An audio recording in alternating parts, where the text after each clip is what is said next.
Bwana, mambo vipi? Poa. Leo nina challenge moja hivi.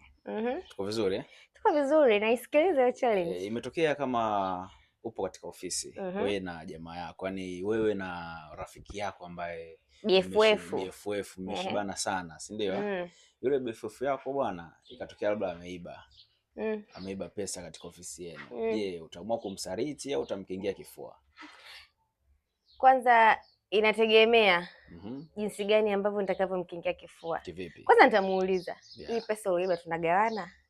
Aha. Kama hatugawani hapo asahau kabisa. Utaamua kumsaliti. Nitamchoma. Akikupatia Fresh. Challenge nyingine ya pili hapa. Uh-huh.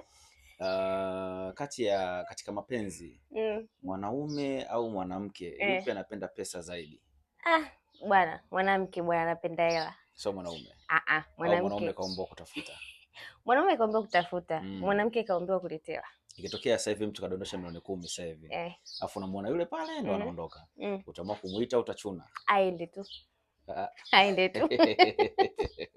Basi poa.